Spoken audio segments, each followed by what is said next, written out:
Hey, movie lovers. You can enjoy Real Nerds Podcast in many ways. You can go to our website, realnerdspodcast.com. There you'll find articles and the podcast. You can go to our YouTube channel, and you will see the Real Nerds Pod Show. We're also on Blue Sky. Hey, did you know Facebook is still a thing for people? Yep, we're on there too. We are also on Threads. There are many ways to interact with us. All our film adventures are posted on Instagram.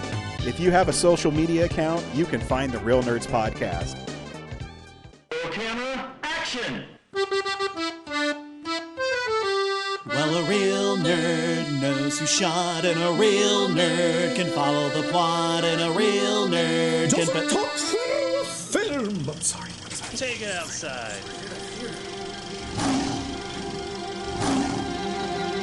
Well, a real nerd knows who shot, and a real nerd can follow the plot, and a real nerd will give it all they got. Lights, camera, action! Real nerds. Hey, all you cool movie goers and listeners to our podcast. Welcome to Real Nerds Podcast, where every week we see a new movie and we podcast our experience to the world. I am Ryan. I am joined by Brad. And Brad, this week, I 2 weeks ago you talked about this movie and I wanted to see it so bad. Nice, and I really sold it. You did. So our movie of the week is Nerdvana, the band, the show, the movie. Stay tuned where we'll recommend the film or not, play the trailer, then spoil the movie. And for a comedy, there's a lot of spoilers in this movie. Yeah, because the way it plays out, it doesn't play out like you think it is. You teased it when you were talking about it, and I know you didn't want to spoil it for me, so I'm glad you undersold it because spoilers, the movie's fucking awesome. We'll also talk about the films we watched throughout the week. Yeah, that's what we do. Yep. We watch movies and have fun. We're the best at it. Fucking A, we are. We're got invited back to Fan Expo. Hopefully we'll be able to attend. So, yeah, that's in the works. We're going for an 80s talk show kind of vibe. I talked about Wayne's World 2 last week. It's kind of the same thing. Parents' basement, 1980s, neon. Wood panel walls. Wood paneling. We're going to have video VHS cassettes in there, right? Yeah. On shelves and probably movie posters. I'm sure it'll be conceptualized. I do know we'll have a sofa like a talk show, and we'll have somewhere we're all Yeah, we sit have to carry your desk. Yeah. I don't want like a heavy wood thing to carry I'm not around. going to do that at all. But it has to be cool. Yeah, we'll figure it out. Anyway. We always do. We work the best under pressure. Yeah. I think so anyways. I do. Yeah. I gotta design this shit. Yeah. You gotta figure out what stickers. Yeah, you're really good at that. Once you figure out how our logo is going to look, then we'll have some cool stickers. Our still popular is one that I came up with is Hell to the Nerds. So we'll think of something cool. Yeah. I think we should make this stickers like Prism or something. You know, I'll show you. I got it when 80s style from my hand-drawn Mega Man. Yeah, I think I know. Guide. You mean like hologram? Yeah. Yeah, it's expensive. We make so much money off this podcast, it shouldn't matter, Brad. Yeah. I mean, you heard all those ads at the beginning of the show, right? Real ads, too, I heard. Yeah. Warby Parker, Blue Chew, all those ads that we... Just a bunch of Viagra ones. Yeah. Or what do they show on those channels? The My Pillow ads. I mean, I never do that, but you know what I mean? It's those kind of sham wow or whatever it is. Hey, other dog. So, yeah, that's what we do. So, Brad, I've been... Resident Evil 9 comes out next week. So, I've been trying to beat one of my PlayStation games because the games now on PlayStation 5 are always 100 gigs or more. And so, I always have to make room. Obviously, I have a PlayStation account, so I always have the saves, but you have to have room on your hard drive. Not only do I have a hard drive, I also have 1 terabyte extended storage on my PlayStation, and I still run out of room. Because some games I won't delete. My Mortal Kombat 1 is 189 gigs. That's like as big as some of my 40-hour film projects. Yeah, no, it's huge. So I got Gotham Knights when it came out. In fact, I got the pre-order extra bat cycle from it, which absolutely adds nothing to the game. It's purely cosmetic. It's just a pre-order bonus. And I am a big fan of Batgirl. I don't know if people know that. I love Barbara Gordon. I collect her comics. I really love the 1970s Barbara Gordon because the comics are so stupid. There's this one. It's one of my favorite Batman covers ever. It's actually, I think, from the 60s. I think it's 1966 or 68. And it's a really early appearance of Batgirl. But on it, she is reaching up to get to the bat of Batman. And on his cape, it has "Kick Me." And so she's trying to take it off. It's really stupid. And the comic is not that great. The art's incredible. Anyways, so in Gotham Knights, have you played Gotham Knights? No. So it's a spin-off of Arkham, and in it, Batman dies.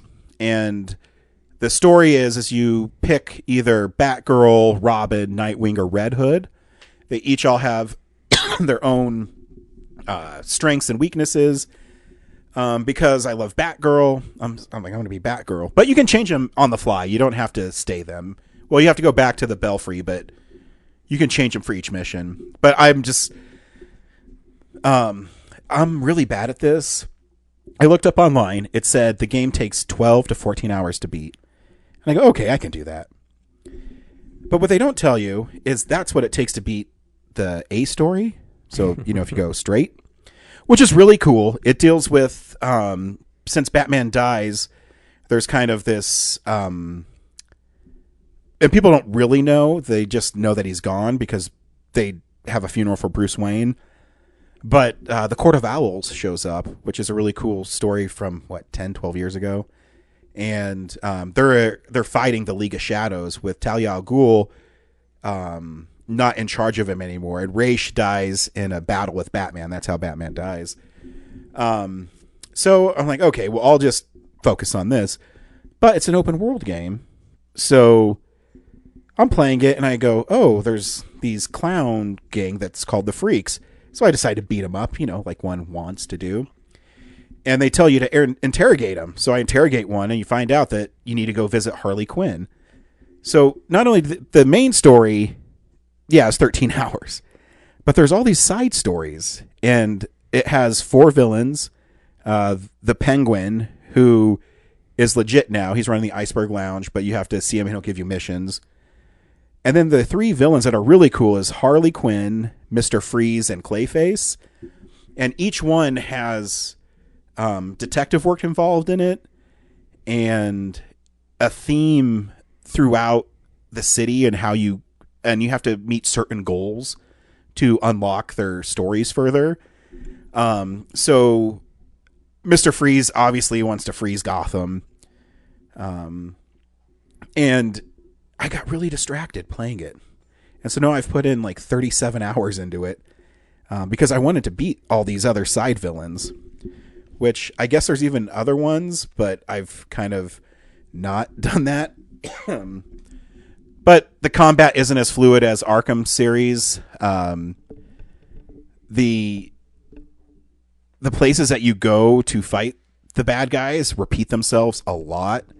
So it doesn't feel as open as it should be, and it's not easy to navigate. When I play Spider-Man, I can pick areas and I recognize them, whether it's, George Washington Bridge or Avengers Tower, Empire State Building. But there's this cool, it's always raining there, and they have this cool effect because it's on the PlayStation 5 of being reflective, and the rain runs off their costumes, and they each have, 40 costumes. And you have to pick the right one depending on the villain. They have certain weaknesses, and if you don't do it right, which I found out through Mr. Freeze, took me about 30 minutes to beat him. But then I was like, oh, this is like an RPG, and they each have weaknesses. So the other villains weren't as tough. So yeah, so I have that. I'm playing Resident Evil 9 in a week, and my plan to quickly beat that game backfired. Clearly. Because then I get, like, the story is really good too, because Talia al Ghul is out of leading the League of Shadows, allegedly, and so you have to meet her around town, and the penguin's going straight, and it's really cool. Harley Quinn is giving these pills to people, and she's Dr. Q in it, and it's making them do her bidding.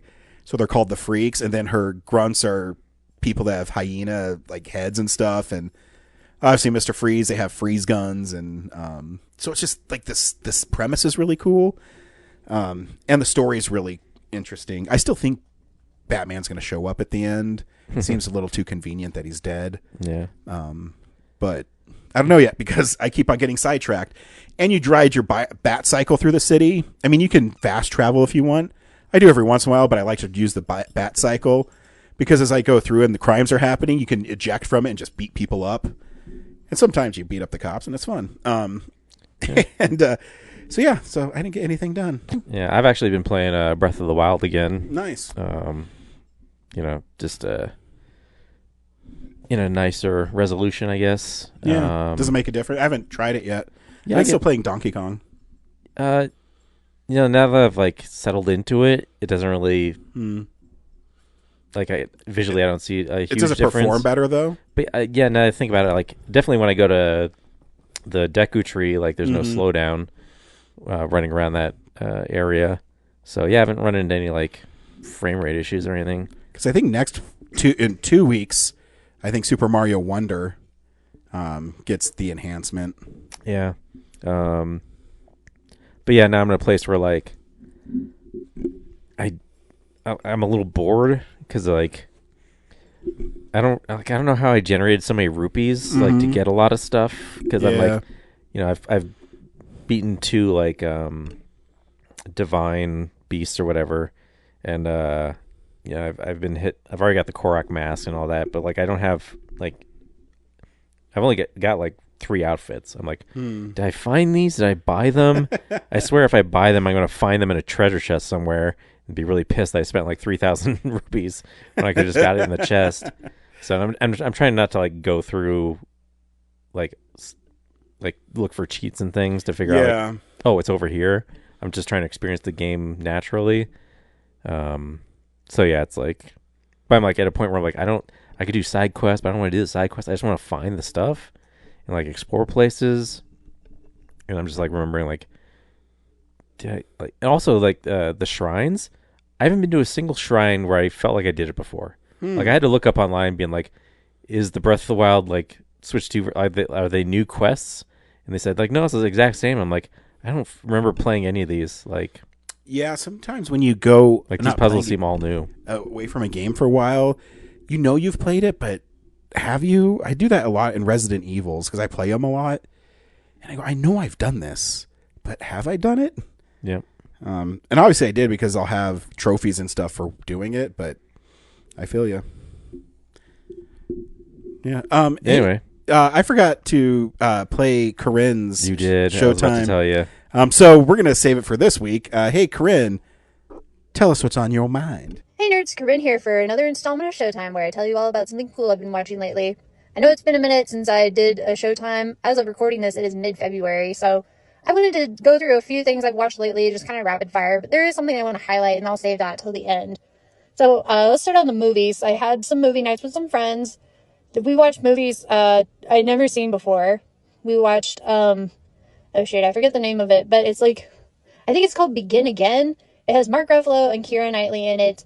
It's about musicians in New York City, and just like the Mark Ruffalo plays like a music producer. Keira Knightley is this a songwriter who is visiting with her boyfriend, played by Adam Levine. He's this like big, he's a musician. He just did a movie, and he's trying to do this like, next big album to like really, launch him into the stratosphere of stardom. And she gets taken along for the ride, and he essentially, he cheats on her, he breaks up with her, or she breaks up with him. And so she's in New York. She just happens to go to this open mic night with a friend, and she plays one of her songs, and that's where Mark Ruffalo sees her. And you see like the journey that he went on, so that he, how he ended up at the open mic night and why he was in the state he was in, because he was like totally drunk. And they end up collaborating and doing this album together, and it's just like a journey that they go on. And it's about like, music and, the importance of music and songs and art. So I didn't hate it, but I didn't love it either. I liked it for the most part. It was mostly fun because I was with my friends and we were just kind of they even admitted, because they had seen it before many times, and so they were like, we were watching you and your reactions. And I'm like, okay, thanks. Yeah, there was a moment toward the end where Mark Ruffalo and Keira Knightley's characters are like saying goodbye to each other, and they just kind of like linger, like they hug or something, and then they like kind of separate, but they don't quite break away from each other. And I was like, I literally made the motion with my arms to like break them apart. I was like, nope, nope, nope, you two should not get together. Like, end this right now. Go your separate ways. Like, you could still collaborate, but don't like get together, kind of. So, yeah, so it was fun. I don't know. I recommend it, I guess, if you like music. And it was kind of fun because I was like, wow, this movie is technically a musical because there are, of course, a whole bunch of song numbers in it.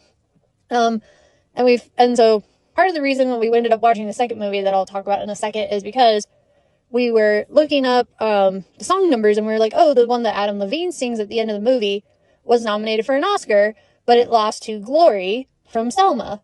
And I was like, oh, I've never seen Selma. And they're like, okay, we're doing another movie night. You got to watch Selma. So, yeah, we watched Selma. I had never seen it before. And I mean, it's another one of those movies that's like, there are some scenes that were just so hard to watch. But it's also like a really, really well-made movie. And there was like a scene at the very beginning, I guess mild spoilers. It opens with like Martin Luther King is getting his Nobel Peace Prize. And then you see the sequence of him getting the prize. And then it cuts to these girls walking down a stairwell in their church. And they're just talking, they're just having a good time. And then all of a sudden it just blows up. And I was like, what the hell? Like, it literally just like, I was just in shock. Like, it jump scared me because it's just like, I was not expecting that whatsoever. They were just talking, they were just having a good time, goofing around. I did wonder, like, what is the connection here? What's going on? Who are these people? And then boom, they die. And I was like, what? It was shocking and sad. And of course, you know, the story plays out from there. But I'm gonna pronounce his name wrong, but David something. The guy who plays MLK in the movie, I was talking about it with my friends, and I was like, that name sounds familiar. And they go through his credentials, and they're like, oh, well, you know, he was in this movie, he was in this, I'm like, no, that doesn't sound right. And I look on the IMDb page, and I was like, oh, that's it. He was in Star Wars Rebels. He's the voice actor for Agent Kallus. And I'm like, yeah, it checks out that it's like, he's in all these other prestigious movies, and he was nominated for an Oscar. It's like, no. I don't know him for any of that. I know him because he was in Star Wars. Like, that's how I know him. And even then, like, I'd never seen his face. Like, I'd only ever heard his voice because of the voice role. Yeah, so Selma, again, great movie. It was really messed up because, like, we watched it, what was that, Monday night? And then, like, Tuesday, Reverend Jesse Jackson died. And I was like, what is happening? Like, I did this. I blame myself. It's like, I don't know, something that, it's like the bad version of what happened with Spaceballs, where my friends and I watched Spaceballs for a movie night, and then, like, 3 days later, they announced they were doing Spaceballs 2, and I'm like, this is the bad version of that. It was like, we watched Selma, and then the next day, Reverend Jesse Jackson dies. So that's hilarious, but morbidly hilarious. So on the TV shows, a lot of them are back from the winter break. Not all of them. Ghost isn't back yet, but Abbott Elementary has been good. I caught up on St. Dennis Medical because I hadn't watched season 2 at all this year. I watched season 1 last year and it was good. But I just kept seeing the promos, like when I was watching football or something, and I was like, oh yeah, St. Dennis Medical, like, I'll just have to binge watch it. So I did. Season 2 has been pretty good so far. I'd say it's like a little bit above season 1 in terms of quality. But yeah, it's not like anything to write home about, but I think it's an entertaining watch. So, but Abbott Elementary is great. The 5th season has been pretty solid so far. They did have this, I guess, mild spoilers if you care, but they did have this arc midway through season 5, the season they're currently on, where their school gets like flooded, and so they have to have temporary school in an old mall, and it was really fun just to see everybody in a different environment. And I'm like looking around, and they even like had so many jokes about like all the defunct stores and the all the memories that young people made in the mall, and now they're old adults and stuff. So yeah, I did it home because I was like the mall that I went to as a kid, like our our neighborhood mall, it is closing. There's only like 2 stores left, and the inside of the mall is getting like redone and it's like being made into a tech center now or something. That's weird. So the big thing I wanted to talk about is I'm back on my anime bullshit. I watched one a couple weeks ago that I don't want to talk about too much. It wasn't terrible, but it was very uneven. It was called Love is a Prism. It's on Netflix. I think that's what it's called. But it was about these art students in London. I thought it was supposed to be more of just kind of like it is set in a specific time and place, but it's more like kind of like a what if, like a fantastical like AU scenario. But no, it's based on like real history, and then like things go down in like World War I and stuff. And I was like, oh shit. Yeah, it was kind of uneven. Like there were some parts of it I really liked, but then and the artwork was gorgeous, but some of the characters and their like the direction and the animation on them specifically, like the main gal was just very like tropey, like very anime, where it's like she's like very over enthusiastic and she has like all these wild movements and like crazy reactions, and it doesn't fit the tone of the story like at all, and like none of the other characters really do it, especially not to the same level as she does. So it was just very distracting. It got old very fast.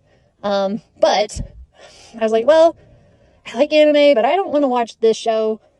How about I try something else? And I had heard for many months about this anime called Frieren, Beyond Journey's End. And it was one of those shows, it was like Doctor Who, where I knew once I watched it, I would love it, just based on everything I'd heard about the premise and the vibe and the tone of it. And what do you know? I was right. I am roughly halfway through it, the first season. I freaking love it. It's just, it is a mood. Like, it is very, like, it's anime, but it's also not. I don't know. It's very slow. It's very unconventional. It literally starts at the end of this, the Frieren, she's the main character. She has been on a 10-year quest with these companions of hers. And then the very first episode is the end of that quest. And so they're just talking like, oh yeah, like we defeated the Demon King and da, da, da, da, da. And like in the span of like 3 episodes, like 75 years passes, because Frieren is an elf. So she lives, maybe like 10,000 years or, however long. She lives like thousands of years. So like 75 years passes, and, you basically have like this whole new set of characters. And, I don't know how much I want to give away, but it's very just like methodical, or not methodical. It's like very reflective. It's a lot of like looking back on the past with context you didn't have before. Like that's a lot of what happens in the show, is that Frieren is traveling the same path that she was on before with her initial group of companions that we didn't get to see. And she's going back, and as she's learning more things, she's kind of recontextualizing the interactions that she had in the past. And she's bringing them into the present. And she's like, making certain decisions of like how she treats her current companions, better or worse, depending on what she remembers from the first trip. So it's kind of hard to explain, but it really is just like a vibe. The best way I could explain it is like, like those days when it's just like, it's a very slow, like Saturday or Sunday, you're just out at a park, you've got like a picnic blanket and a book, and you're just like sitting under a tree, and you just kind of like start to doze off. Like that's really the vibe that Frieren has. There are some fight scenes and they are well done, but they're few and far between. It really is just very slow, very meditative, very introspective. So it's totally my jam. Yeah. So because there's 28 episodes in the first season, I was like, well, I don't want to binge watch it. I want to sit with this. I want to actually go on a journey with this show. So I decided I'm going to watch roughly 1 episode a day. There have been a few days where I doubled up because I was like, I know I'm going to be busy, so I'm not going to be able to watch an episode for like 2 or 3 days. So yeah, there were a couple of times where I like doubled up and I watched like 2 or 3 back to back, but I'm limiting myself to 1 episode per day. So I'm like on episode 18 right now, and it's been great. So I think they are releasing season 2 right now. So once I'm done with season 1, I'll have to find a way to watch season 2, but yeah, I really like it. Unfortunately, like the manga is ongoing, so I'm like, damn it. Like, this story is probably not going to end for a very long time. But I'm just enjoying season 1 so far. So, Free Beyond Journey's End. Season 1 is on Netflix. Check it out if you want, I guess. But I will talk to you guys next time about something. Until then, keep it real, nerds. Bye. Weird. Corinne's talking about anime again and some sort of mall. Wichita's weird, bro. Have I told you? Wichita Mall. I was like, have I told you about the statues that are randomly on the sidewalk? Yeah. Yeah. I'm going to bring that up every time she talks about her hometown, just because. Anyways, thanks, Corinne, for sending it in. Sorry, I forgot it last week. As we were doing the show this week, I go, wait a minute, I think I forgot something. Yeah. Anyways, Brad, the movie we saw this week, well, I saw this week, you saw like 2 weeks ago. Yeah. Is Nerdvana, the band, the show, the movie. Do you recommend this film? Absolutely, I do. Nice. I do too. In fact, it might keep going up for me. I think it requires repeated viewings. Yeah. I saw it a while ago, and I've been meaning to see it again. But yeah, it's not homework because it's so much fun. Yeah, and, like, no, it's awesome. You won't know from the trailer, but there's like this homage to a beloved franchise. Yes. And, like as soon as that happened, I was like, this is my jam. Yeah. Here's a trailer for Nirvana, the band, the show, the movie. Watch out! Watch out! What's going on here? It's just, well, this is actually kind of hard to explain. Time machine plan. This is going to be the last plan you and I ever have to do. And as far as I'm concerned, Nirvana the band is playing the Rivoli tonight. We have the RV, deck it out like the DeLorean. Ah! So it's a full-time machine. Okay, watch this. Hold on to your butts.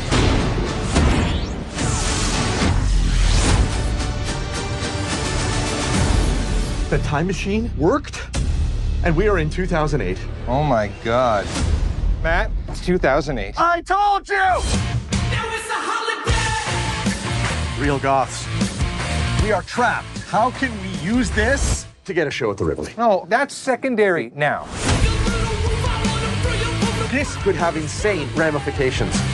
Oh, Richard. You really f***ed us up. I did not do anything. I see. You're like, work's done for the day. We've done too much. It's time to play. I'm like Teen Wolf. A little bit, right? No. Come check us out at the Rivoli later. Do you have a show at the Rivoli? We could be playing any day. Right off the bat, they're going to ask for an encore.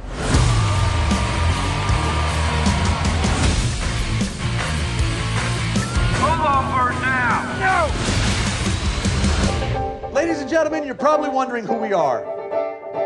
We are Nirvana the band. If you're watching this in theaters, thank your lucky stars. So I didn't know what to expect from this movie. You explained it to me a couple weeks ago. So What are you looking for? Oh, I'm just making sure I get things right in it. Yeah. So these two guys, they're a duo band, and their dream is to play a set at this place called the Rivoli. Like it's not like a big deal club or anything. It's just like their neighborhood venue. Matt always has these harebrained ideas. How to do that? One is the flyer scheme, where they just post a flyer outside the gig saying they're going to play there, and when they see it, then people are going to let them play there instead of them just asking. Yeah, which actually happens later in the movie, which is brilliant.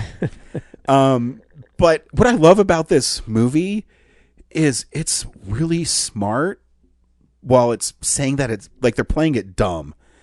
But they have these weird, awkward beats in the film where, so he says, okay, I have another idea. Oh man, I almost knocked over our Orbits bottle. This has to be the last Orbits bottle of all time. And as they're doing, I said, man, I remember Orbits. That's awesome.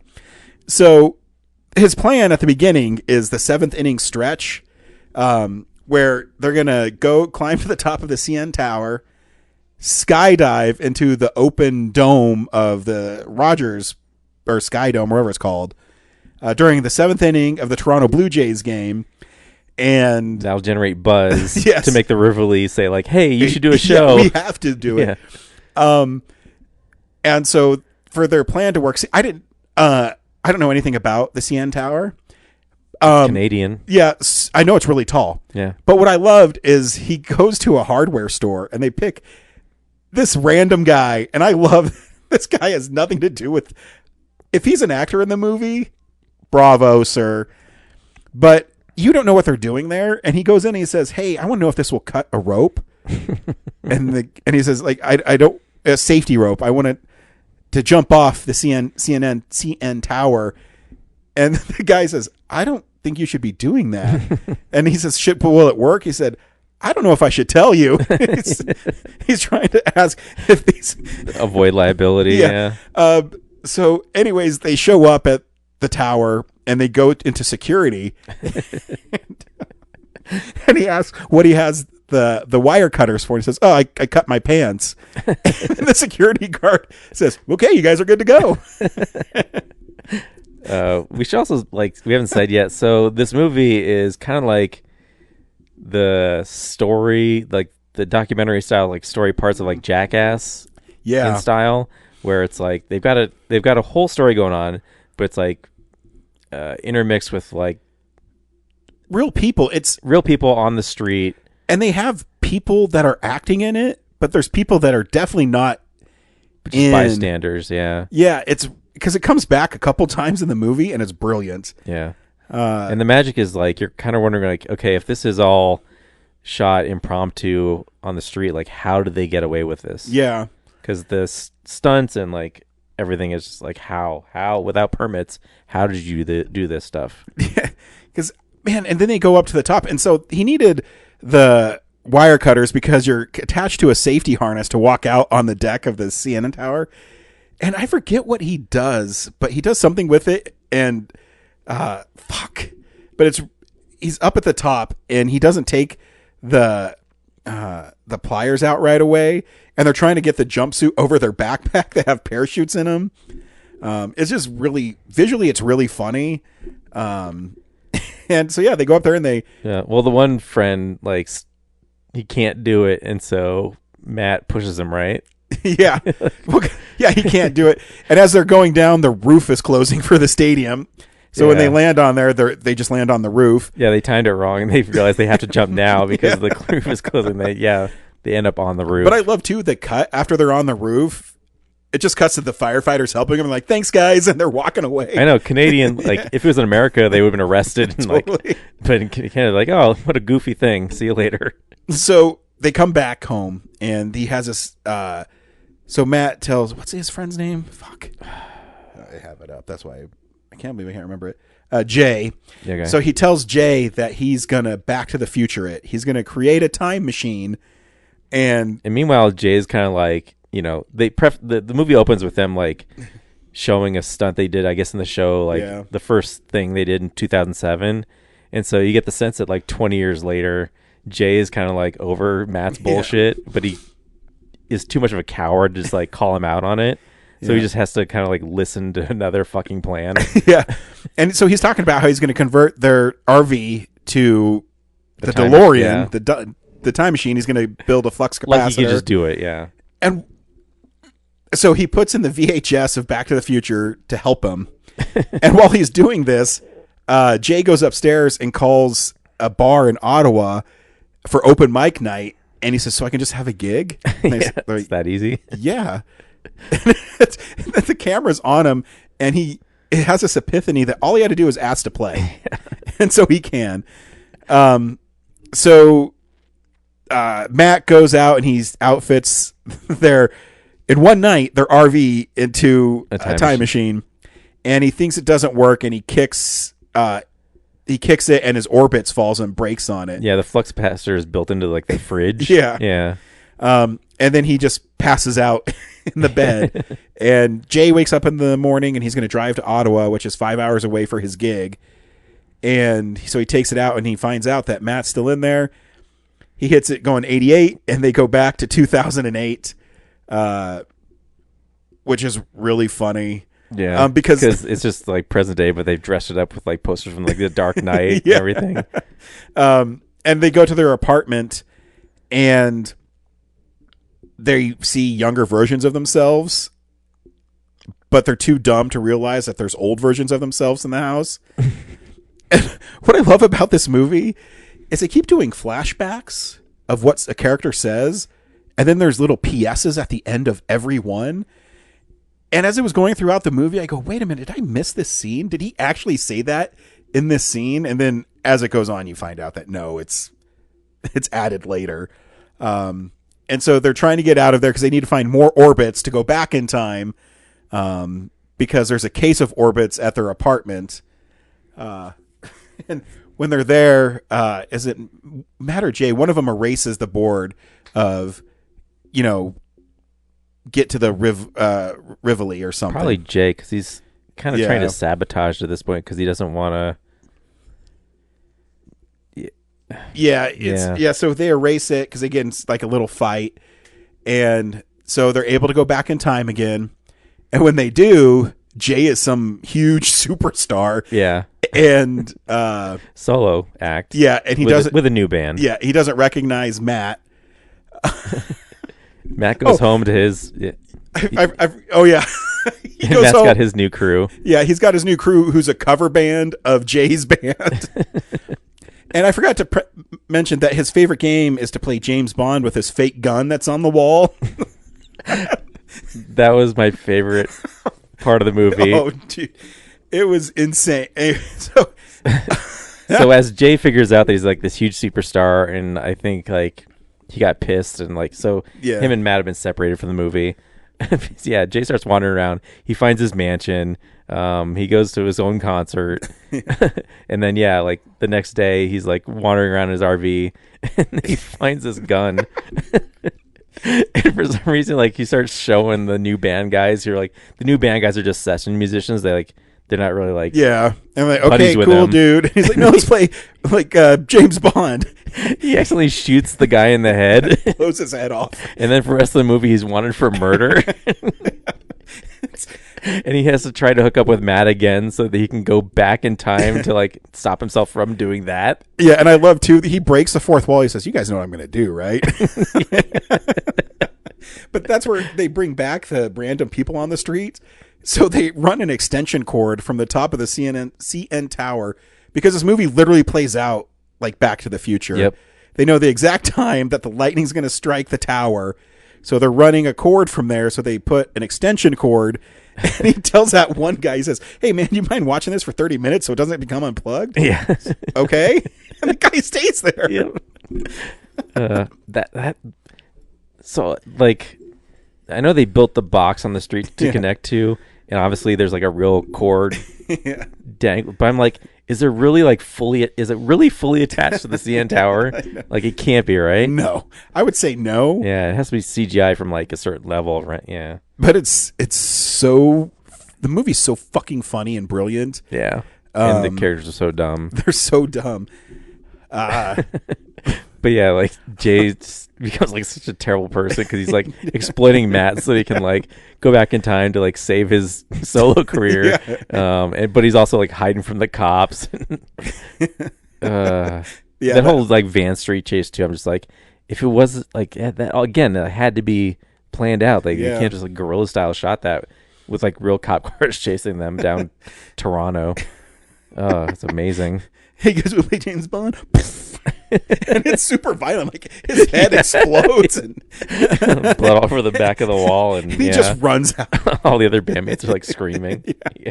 It's, definitely didn't go where I thought it was going to go. And the whole crux of it is the slogan on Orbit's bottles, which it's lightning in a bottle, and that's what gives it its power. It's like I said, it's stupid, but in a brilliant way. These guys have definitely tapped into it. And what was it? The one part where they're talking about like, can we use the music? I think we can. You'll probably never see this if it happens. Like they break the fourth wall to tell us like, but they use maybe 5 seconds of it. Yeah, of the Alan Silvestri theme. Yeah, And if I was Robert Zemeckis or Alan Silvestri, I'd be like, okay, cool, use it totally. Yeah. Because here's Well, the thing. It's probably up to Universal. Yeah, Universal, but they don't make fun of Back to the Future. In fact, I think they pay pretty loving tribute to it because everything that happens in that movie happened in Back to the Future. So they're basically just validating that Back to the Future is true. So yeah, everybody needs to see this movie. Go out and support these guys. I want to try to find their show. Yeah, can you not watch it on YouTube or anything? Yeah, I looked at it like, I did a Roku search. Yeah. Can't find it. It might be on YouTube. I haven't checked that. But yeah, it's brilliant in all the right ways. It's probably the most fun I had at a comedy in a long time. You can keep talking while I look. Oh no, I'm just thinking. Because right now I have it at 4.5 stars on Letterboxd. I think if I keep bump on it up. Yeah. keep on watching it, I might bump it up more. It is playing tomorrow and Thursday and Friday and Saturday and Sunday Oh and shit, Monday. I didn't see it on there. Yep. All at Sloan's Lake. It's weird. All the Alamos were closed yesterday, except for Sloan's Lake, because I was going to go see a movie because I had nothing going on yesterday. Weird. Maybe a water main broke again or something. We watch films throughout the week in a segment I call What We've Been Watching.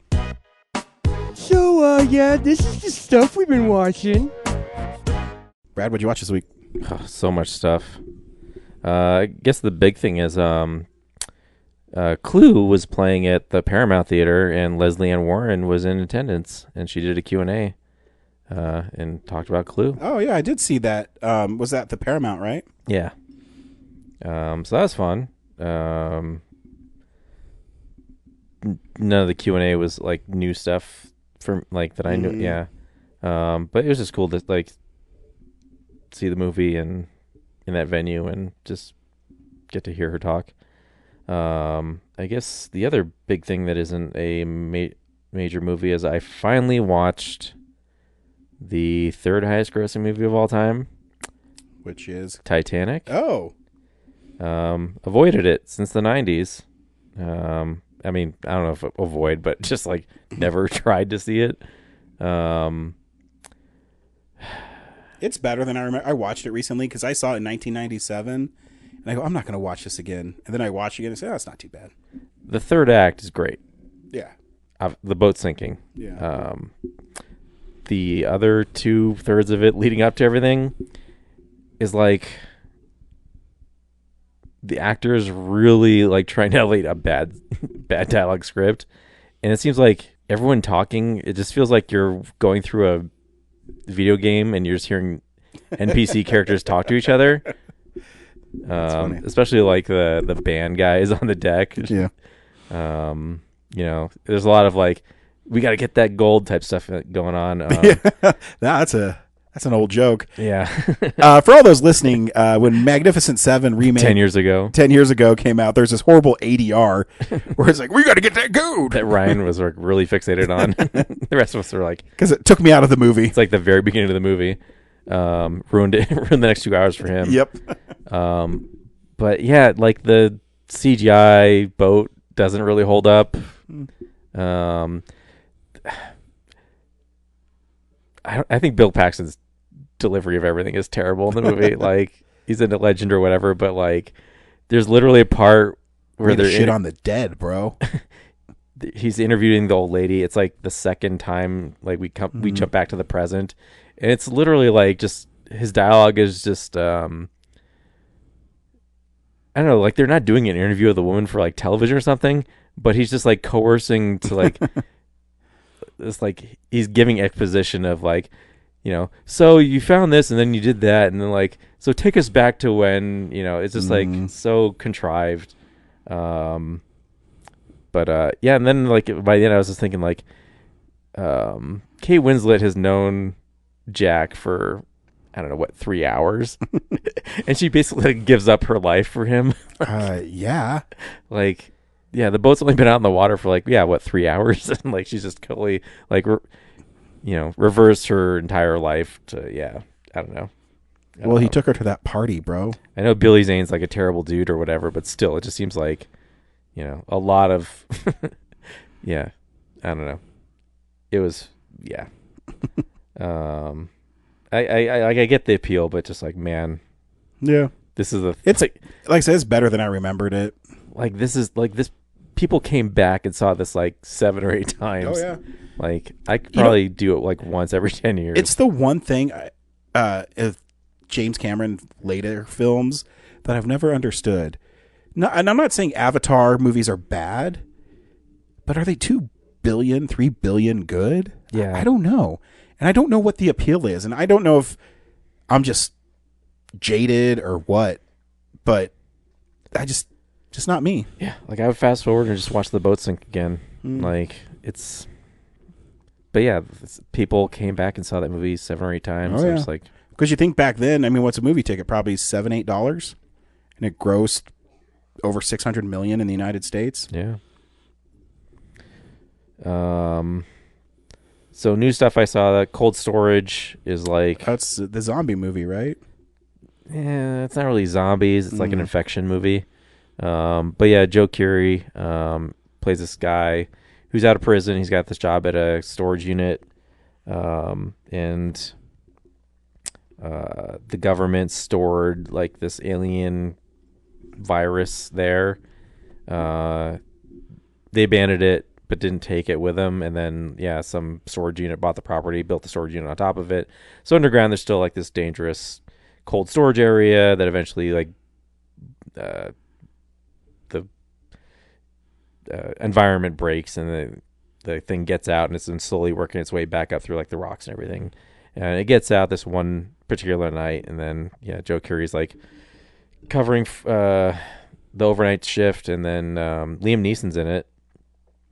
He's the original guy who found the original virus, and the government's like, hey, you gotta go clean up our mess, this is getting out again. And so yeah, the infection is pretty cool. Like all the people that it infects are still pretty present, but they're just like throwing up and like they want to like eat other people's brains. And then Joe Keery's boss is like using the storage unit to hide contraband, so he sneaks back in with like his biker buddies, to like move with these TVs, and they get infected.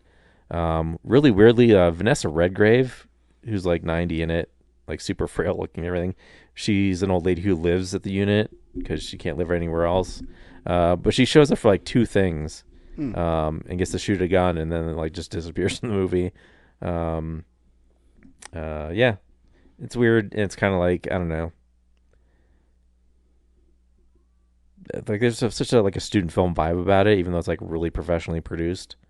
I guess script wise, it kind of has that like Not fleshed out enough. no, it has that like the edginess of like the Smoking Aces, or wanting to be a Tarantino style dialogue thing. So I saw How to Make a Killing, which is Glenn Powell. Glenn Powell's A24 movie, which I don't know, it's just good.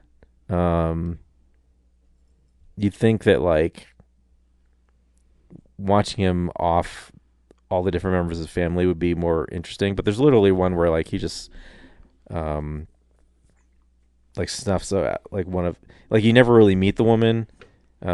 She's like goes to a sauna and then dies. I forget what he does. I think he puts a poison in the air or something. But like there's not really an attention to like how like really the specifics of his plan to kill each person. It's really about his like, the movie starts to question like, why are you pursuing this wealth so much? Like when you kind of already have everything, he kills one character to get to this level, and then he kills another character at this level, but then he meets like this other character that he has to kill eventually, but becomes friends with. So he's conflicted about like, how far should I keep going with this? But then Margaret Qualley's character is like a gold digger who's playing him, and she kind of instigates like, without kind of revealing her plan to keep him doing. But at a certain point, he's like, okay, he's got like everything he wants. He doesn't need to go like the next 4 steps, but he just does because out of like, okay, that was the plan from the beginning, so I should keep doing it. But yeah, like all the characters are kind of bad, so you're just kind of like, I don't know what I should be rooting for. Yeah. And then when he gets his comeuppance, you're like, okay, like that's how it should be, but like I don't know if it's like a satisfying ending altogether. So yeah. And then the last new thing I saw was awesome, super weird. It's called Dance Freak. Never even heard of it. Yeah. It's one night only Alamo thing for Weird Wednesday, but it's made by guys who do like Adult Swim shows. And it's about this this entity. It's like this guy who's just dancing, and if you see him dance, it kills you. It's so weird, but like visually amazing because it's so like Adult Swim bizarre. Yeah, like the stuff you see in it, and like the visuals are just crazy, just flat out crazy. But yeah, I'm trying to remember like what the actual true story was. I mean, there was one. There's this guy. His life's falling apart, and then he discovers his doppelganger is this dance freak guy who's like killing other people. So the dance freak's not supernatural. It's a science experiment that got out. Okay. And so his girlfriend is running for mayor. And so together they're trying to track down this dance freak, and they team up with like one of the scientists who let it get out. And then they find out it's a doppelganger of him, and there's like this town, like this group of bullies called the what are they? Damn it. Riveting. Yeah, sorry. Anyway, it's just like it's so weird, but it's like amazingly, like visually, like amazing. Like it's one of the most unique things I've ever seen. Oh wow! So if you can stand some crazy, definitely check it out. But I really can't explain the story to you because it's just so all over the map. Yeah, I saw Wuthering Heights. You did? That's a new one. Yeah. Again, that's like. I'm sorry. It's like. Sorry. It's visually amazing, but it's hard to like get into a movie where like the two main characters are shitty people. Like Isn't that the point of Wuthering Heights, though? It's the epitome of the Patton Oswalt bit of like trying to fuck. Are they gonna fuck? Probably.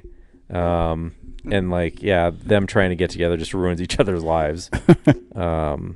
So, but like, from a cinematography point, it's incredible. Like, there's some beautiful, just like you don't see it in the you don't notice it in the trailer, but like the estate, the Wuthering Heights estate, where they live, like this little house or whatever.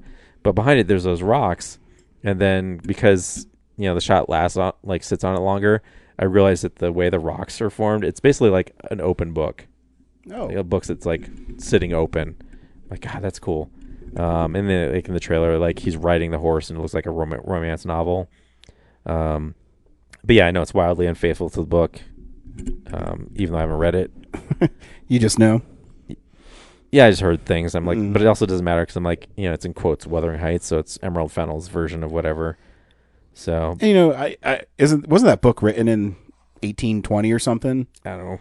Probably okay to make your own spin on it. Yeah, I mean they've had like 7 or 8 other adaptations of it. Sure, why not? Like, good, make it weird. And yeah, oddly enough, it wasn't as weird as I was hoping. It's pretty straightforward. I was expecting something like a salt burn of it, but it's pretty normal. But yeah, this like the cinematography is what stands out the most. There's like some great visuals in it. Anyway, that's what I watched. Cool. So one of my favorite things to do is to go to Vinegar Syndrome, the store in Denver, and I will just look at, because they make really cool slipcovers. And so I look for ones that are stupid or provocative, and I have no idea what the movie is about. I'm not even joking. And I'll just get it, because whatever. What else am I going to do on a Friday night when I'm here by myself? So I got Vice Squad 1 through 6, which, again, I have no idea what it is. It's literally just women cops in lingerie. Looks like Ladies Police Academy to me. So it is. It's a parody of Police Academy, which in itself is a parody of police movies. But there is no sound effects guy. It's really lo-fi. It's not I don't know if it's competently made, but there is this charm to it that's hard to put your finger on. It's about this woman named the Queen Bee, and she's dealing drugs throughout Los Angeles, and the Vice Squad is a bunch of smoking hot girls that are still in Vice Academy, so they're still in school, and for their final is they have to meet this quota of arresting 10 people, which they infiltrate a porn ring where one of their undercover ladies has to be a porn actress. There's not a lot of nudity in it, maybe 10 seconds. But the women there are kind of, silly, and the Queen Bee is literally dressed up like a bee. But there is a couple parts where I laughed. The teacher, like the one nudity bit I even remember is the teacher brings them up and she says, "How are you going to arrest this guy?" And she pulls down her shirt and the guy just stares at her and then she arrests him. Then they go out onto the shooting range and this one girl can't hit everything. And every time she pulls a trigger, you hear a dog yelp and you hear some guy go, "Oh, I got shot." It's literally the Patton Oswalt bit where something happens off camera, but it's funny. I don't know. There's a charm to it. I haven't watched any of the other ones, but I did watch the special features because it's literally all 6 of them are on this. There's 6 of these. Yeah, but I went when they were doing the Valentine Scares or whatever they call it, and it's normally $50, and it was on sale for I think $30. So I'm like 6 movies, whatever. It's a cool slipcover, and the first movie is whatever. It's not great, but it's still fun. Just know Vinegar Syndrome releases some good movies on their stuff, but I know when I get their things, chances are it's not the best movie. It's all about the product and how well you enjoy the entertainment. I watched Attack of the Clones, which I hadn't seen. Oh my God. I don't even know the last time I saw that movie. It's another Blu-ray I own that I haven't watched. It's the 4K version. But you didn't watch the trilogy. You jumped right to Attack of the Clones. I literally the last Kellen, because I've been doing this random movie thing. So 3 weeks ago I got episode 4, and Kellen watched it with me. He says, "Oh, this is really cool, Dad." I took Kellen last year to see Revenge of the Sith in the theaters, and so we watched Attack of the Clones. And he said, "Dad, why do you show me these out of order?" It's like, and I go, super weird for him. That's a good point, son. Watching that film again, there is some cool parts. I think the music's really great in it. But it can't get past the clunky line delivery by Hayden Christensen. And I mean, Ewan McGregor's great as Obi-Wan in it. It's just, I don't know. There's something missing in that movie, and I can't really pinpoint it as far as Star Wars. I think maybe the sense of wonder or adventure is kind of gone from that movie. There's really no real sets. Yeah, there's parts. So have you seen it in 4K yet? No. Oh man, there's parts where I go, "Oh my God, it literally looks like the boat from Titanic." Yeah, but the whole set. And it's just, and that's maybe too where it lost its soul, because even Revenge of the Sith kind of goes back to having sets. Attack of the Clones is just, it feels really plasticky. And one of the trademarks of the original trilogy is it kind of had this dirty lo-fi look to it because it's a lived-in world. Yeah. It's funny. I remember watching Attack of the Clones in the theater when it came out, just being like, the Yoda fight at the end is amazing. Yeah. But yeah, 20 years later, I was like, God, what did the dialogue is so bad, the delivery is so bad, yeah, the love story is just like, why do these people like each other other than that they have to? Yeah. And I think too, one of the biggest missteps I think Lucas made with the prequel trilogy is I really think he should have started with Revenge of the Sith, where he just starts with, Anakin's already the apprentice, and then he turns, and then you can have 2 movies of Vader, which I think would have helped. Yeah. Because the rest of the stuff feels contrived. I want to try to either make my own version or like Topher Grace, like he edited like the 3 movies into one movie. Yeah. I really think there's probably like one good movie in those 3 together. Yeah. I mean, I still enjoy it though. I'm really torn on it because I don't think it's a shit movie, but maybe the expectations of the other films really hurt it. I don't know. I'm still trying to put my finger on it. Like I still enjoyed it, but I feel it should have been more. I don't know if that even makes any sense. Waiting until the 3rd movie to like show Anakin's turn is just like it should happen in the 2nd one. Yeah, maybe still have the first one where he's, you set everything up. Yeah, then you have him turn. Yeah, you're probably right. Like maybe his mom dies at the end of the first one. So there's like when you get to the 2nd one, there's a reason where like you feel like he could have a darkness because by the end of the first one he's just a kid. Yeah, like there's no foreshadowing that like besides anything's Yoda, wrong with him. Yeah, Yoda just being like, oh, I think he might be bad. Yeah. But yeah, so if there's like you're suspicious of him by the end of the first one, and he makes the turn to the dark side in the 2nd one, then you have the resolution in the 3rd one of like, he is Darth Vader, and like leads into. Later. It's but he can't be redeemed because yet. When I was watching it, even Kelly, he loved the Yoda scene, and I remember being in theaters and people going crazy in that scene. So yeah, it's a double-edged sword for me, that movie. And the last thing I watched is another Vinegar Syndrome. It's called Angel, and in it stars. I was watching. Where do I know this lead actress from? She's in Jaws too. So she plays this young girl named Angel, who is a straight A student by day, and she's a prostitute at night. Which the premise already, you go, okay, that's kind of silly. But surprisingly, this movie is more of a drama, and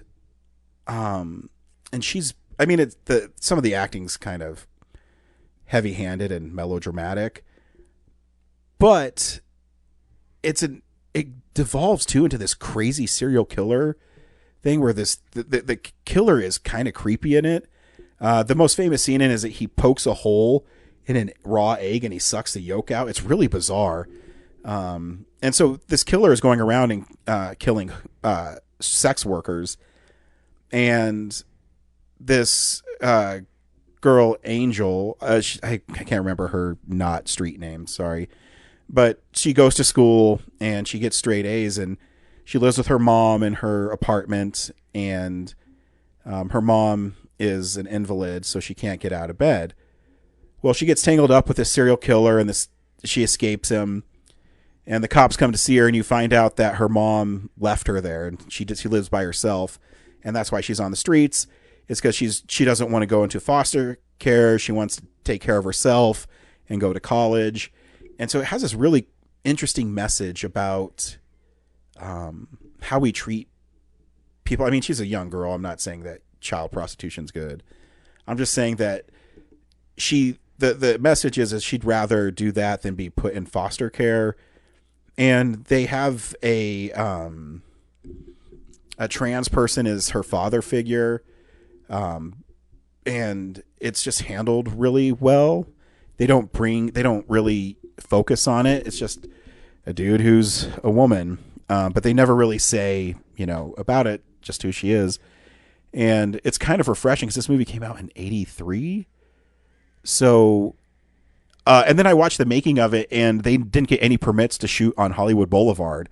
So they shot guerrilla style on Hollywood Boulevard. And they said the craziest scene is there's a part where Angel, she's running down, I'm not sure where, but it's definitely on the Walk of Fame. And she has this huge .45 gun.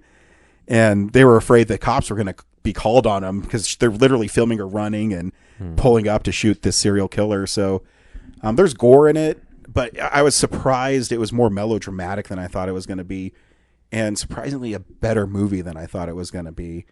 And the special features, Vinegar Syndrome does awesome with special features because they kind of they're not heavily edited, and when they interview people, I've always said it's a Kino Lorber, but I love when people are just honest and they say, this movie's a piece of shit, and I'll tell you why.